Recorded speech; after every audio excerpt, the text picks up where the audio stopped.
السلام عليكم ورحمة الله وبركاته. مرحبا بكم في قناة Learn Simple English with Mr. حسام حنفي. النهاردة هنتكلم عن درس بسيط جدا وخفيف وإن شاء الله يعجبكم. حاجة اسمها homophones. homophones في الإنجليش دي معناها إن الكلمات عندي words having the same sounds but differently spelled.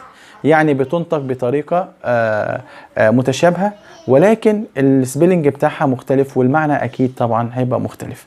الكلمات اللي شبه كده دي يعني بتبقى حاجات زي فوازير واحيانا احنا بنتعلم منها النطق. كلمة زي كلمة سي البحر S-E-E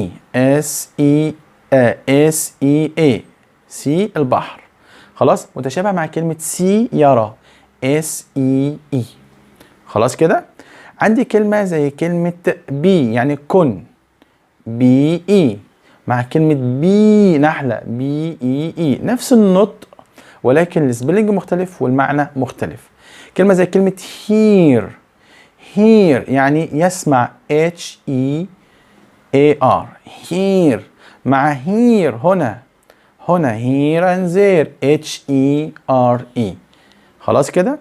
عندي مثلا كلمة زي كلمة wait ينتظر، اقول له wait for me انتظرني W-A-I-T. متشابه في النطق مع كلمة ايه weight اللي هو الوزن والحمولة W-E-I-G-H-T. خلاص كده. عندي كلمة زي كلمة hire يعني بيوظف واحد عنده بيشغله عنده hire H-I-R-E. متشابه في النطق مع كلمة higher يعني أعلى أو أكثر ارتفاعا زي كلمة إيه higher H-I-G-H-E-R higher. عندي كلمة زي كلمة break الفسحة أو يكسر. احنا عندنا break يعني فسحة B-R-E-A-K. هتتشابه في النطق مع كلمة break اللي هو الفرامل، دوس على البريك. خلاص break B-R-A-K-E. عندي كلمة زي كلمة choose يعني يختار C-H-O-O-S-E يختار. هتتشابه في النطق مع كلمة ايه؟ مع كلمة choose يعني بيمضغ اللبان مثلا C-H-E-W. والE-W بالمناسبة بتنطق او، الE-W تتنطق او مش او، لا او زي choose كده C-H-E-W-S.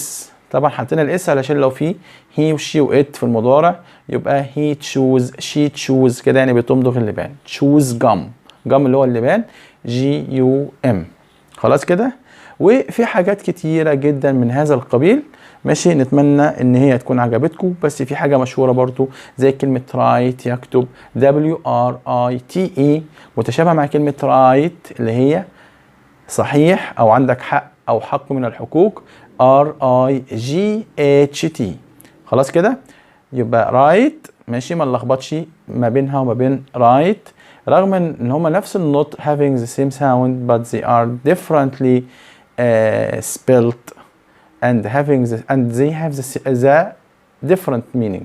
اوكي خلاص كده. ان شاء الله باذن الله نتمنى الحلقه تكون عجبتكم والى لقاء اخر، والسلام عليكم ورحمه الله وبركاته. ما تنساش لو الحلقه عجبتك تعمل شير ولايك ماشي حتى يستفيد منها الجميع.